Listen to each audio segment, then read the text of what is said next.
At the library. Genre: fantasy. Essential question: how can you make new friends feel welcome? Read how a new librarian and an unlikely family become great friends.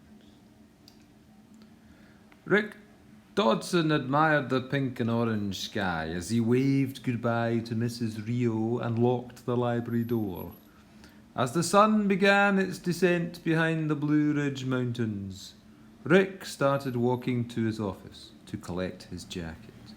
Seeing a jumble of books on a reading table, he sighed and began to gather them into a neat pile. "No," he stated firmly, and returned the books to the table. "Not tonight."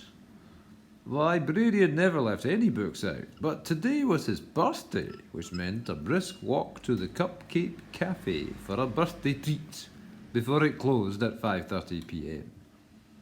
That evening, as he sat at home in his book-filled living room, Rick thought about the old friends who had called to wish him a happy birthday. If only this job had not required him to move halfway across the country.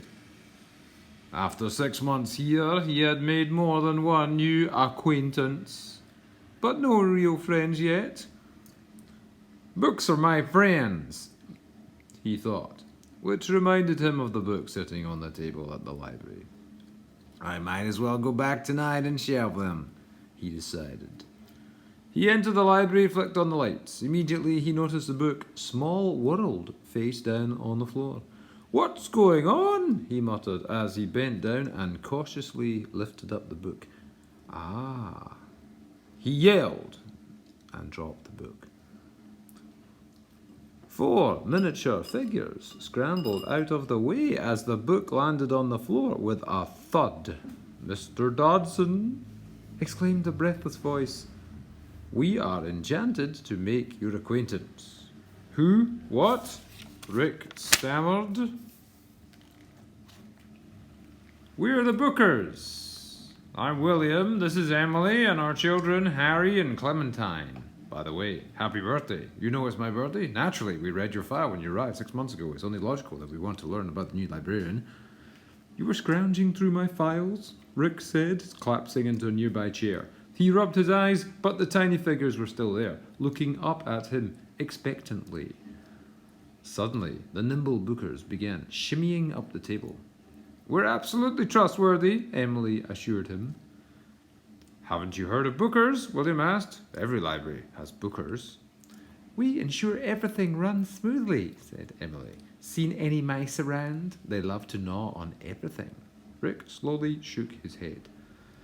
"I do nightly rodent patrols," Harry stated proudly. "Those mice round at the sight of me," he added scornfully. "Do your chairs ever squeak?" inquired Clementine. "No, that's because we oil them." Rick considered the past 6 months. He hadn't seen one mouse. His chairs never squeaked, and his pencils were never dull. "The pencils?" he asked. "We sharpen them nightly," William replied. "But why?" asked Rick. "Look around," exclaimed William. "We mark, we work and read. Bookers and librarians are complementary. We belong together." "To be honest, Mr. Dodson," said Emily, "we wanted to meet you because we thought we could be friends." Rick Dodson grinned. "Call me Rick, and I'd love to be friends," he said. Rick eventually made other new friends, but he still spent many evenings with the Bookers. He bought a toy car for Harry's rodent patrol, and he read scary stories aloud to Clementine. Every year on his birthday, he brought cupcakes for his friends to share with him. Make connections. Talk about how the Bookers made Rick Dodson feel welcome.